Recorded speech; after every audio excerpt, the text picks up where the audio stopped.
জটিল রোগে আক্রান্ত সাউদাঙ্গীর তুষার বর্মন ভিন রাজ্যে চিকিৎসা করাতে গিয়ে অর্থের অভাবে চিকিৎসা করাতে পারছেন না। সাহায্যের আর্জি অসহায় পরিবারের। জানা গিয়েছে রাজগঞ্জ ব্লকের সাউদাঙ্গী সংলগ্ন পাঘলুপাড়ার বাসিন্দা, পেশায় গাড়ি চালক শানু বর্মনের ছেলে তুষার বর্মন। প্রায় 1 বছর আগে তুষারের হঠাৎ জ্বর ও শ্বাসকষ্টের সমস্যা দেখা দেয়। পরিবারের লোকেরা প্রথমে শিলিগুড়িতে বিভিন্ন নার্সিংহোমে তার চিকিৎসা করায়, তবে কোনো রোগ ধরা না পড়ায় চিকিৎসকরা তাকে ভিন রাজ্যে নিয়ে যাওয়ার পরামর্শ দেন। অসহায় পরিবারটি তাদের গাড়ি বিক্রি করে কিছু টাকা জোগাড় করে দক্ষিণ ভারতের জেলে ভেলোরেতে নিয়ে যায়। সেখানে চিকিৎসা করিয়ে তুষারের সিস্টেমিক লুপাস এরিথেমাটাস রোগ ধরা পড়ে। অসহায় দিনমজুর পরিবারটি নিজেদের জমি জায়গা বিক্রি করে কয়েক লক্ষ টাকা খরচ করে ছেলেকে সুস্থ করে বাড়িতে নিয়ে আসেন। প্রায় 1 মাস আগে আবার সমস্যা দেখা দিলে তাকে ভিন রাজ্যে চিকিৎসার জন্য নিয়ে যান। বর্তমানে অর্থের অভাবে চিকিৎসা বন্ধ হয়ে যাওয়ার উপক্রম হয়েছে। এই পরিস্থিতিতে সাহায্যের আর্জি জানিয়েছেন তারা। এই বিষয়ে তুষারের মা তাপসী বর্মন বলেন, বাড়ির জায়গা জমি বিক্রি করে প্রায় 10 লক্ষ টাকা খরচ করে ছেলেকে চিকিৎসা করিয়ে বাড়িতে নিয়ে এসেছিলাম। কিছুদিন আগে আবার সমস্যা দেখা দেওয়ায় তাকে ভেলোরে চিকিৎসার জন্য নিয়ে যাওয়া হয়েছে, যেখানে আইসিইউতে ভর্তি রয়েছে ছেলে। অর্থের অভাবে চিকিৎসা বন্ধ হয়ে যাওয়ার উপক্রম হয়েছে। প্রয়োজনে অনেক টাকার প্রয়োজন। যদি কোনো সহৃদয় ব্যক্তি আমাদের সাহায্যের জন্য এগিয়ে আসেন, তাহলে ছেলেকে সুস্থ করে বাড়িতে ফিরিয়ে আনতে পারবো। তাই সাহায্যের আর্জি জানান তিনি। কোনো সহৃদয় ব্যক্তি সাহায্য করতে চাইলে যোগাযোগ করুন 8927438213 এই নম্বরে। 1 বছর আগে অসুবিধা হয়েছিল, জ্বর। তো জ্বর হয়, খাবার রুচি নাই।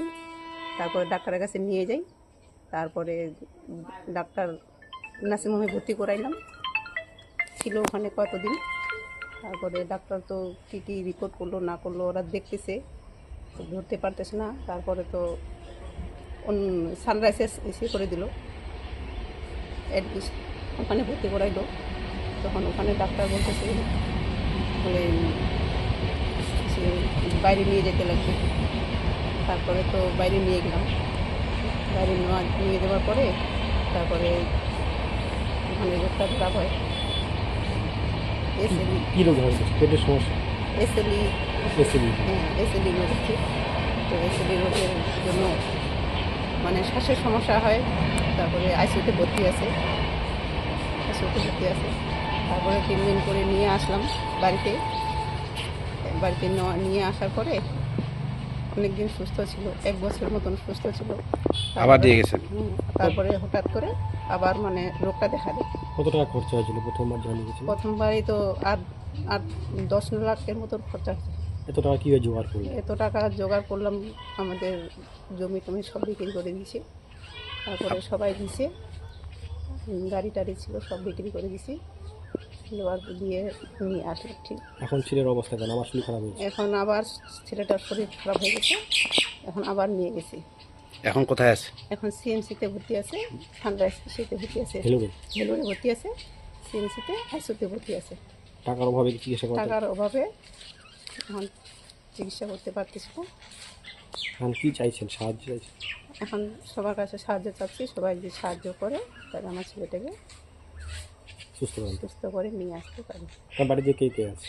বাড়িতে আমরা 4 জন, মানে আমার 2 ছেলে, আমরা স্বামী স্ত্রী 2 জন, আর এমনি আমার ভাসুর আছে। সংসার চলে কীভাবে আপনাদের? সংসার এখন তো সংসার চলে না, আমরা তো দিন কামাই দিন খাই। এখন ছেলেটার ওরকম কত অসুবিধা হয়ে গেল। কী নাম ছেলে? ছেলের নাম হচ্ছে তুষার বর্মন। কত বয়স? 18 করলো এবারে।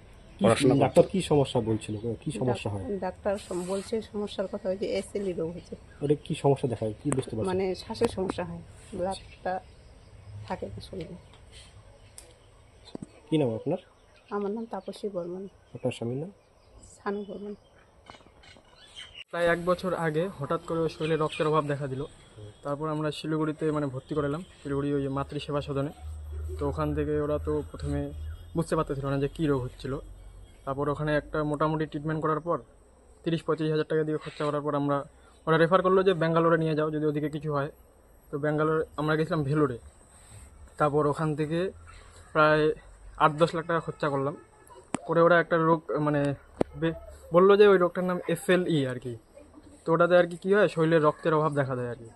তো রক্তের অভাব দেখা দিলে বিভিন্ন রকম সমস্যা ওর দেখা দিচ্ছিলো, যে ওই যে জ্বর হচ্ছিল, জ্বর, তারপর ওই যে মাথা ব্যথা, শ্বাসকষ্ট, মানে প্রতি 3 মাস অন্তর অন্তর আর কি দেখা দেয়। এবার তখন তো 8-10 লাখ টাকা খরচা করে ঠিক করে আনা হলো বাড়ি। তারপর ওই মাঝে আবার নিয়ে যাওয়া হয়েছিল, তো ওখানে মোটামুটি একটা ট্রিটমেন্ট করে আবার ফিরে আসলাম। এবার ওগুলো ট্রিটমেন্ট করার পর তো টাকা কড়ি সব শেষ আর কি। এখন তো মানে এখন আবার ওই ভেলোরেই ভর্তি আছে। তো ভর্তি মানে প্রচুর বিলও উঠতেছে, আর মানে টাকার অভাবে টাকার কি- অভাব প্রচুর, হ্যাঁ প্রচুর টাকার অভাব আর কি। এখন কি টাকার অভাবে চিকিৎসা করা টাকার অভাব আর কি, চিকিৎসাটা আটকায় গেছে। তো মানে কেউ যদি সরকারি বা বেসরকারি সংস্থা থেকে যদি কোনো রকম সাহায্য পাওয়া যায় তাহলে আমরা বিশেষভাবে উপকৃত হব আর কি। তাহলে আমার ভাইও সুস্থ হয়ে আসবে। আর আমাদের তো দিনমজুর লোক, মনে করো দিন আনি দিন খাই। এখন কী করে অতগুলো টাকা জোগাড় করব? মানে আগের বাড়ি তো অত টাকা খরচা হয়ে গেলো, আর এবার কোথা থেকে জোগাড় করব? এখনো কি কয়েক লক্ষ টাকার প্রয়োজন? হ্যাঁ, অনেক টাকার প্রয়োজন এখনও। ওই বিল তো পাঠাচ্ছে ওরা, কিন্তু আমরা পে করব কী করে, ওটাই চিন্তায় রয়েছে। চিন্তায় রয়েছি। কি নাম আছে তোমার? আমার নাম মনোজ বর্মন, আর আমার ভাই ওই তুষার বর্মন। এই জায়গাটা কি নাম? এই জায়গা পাখালুপাড়া।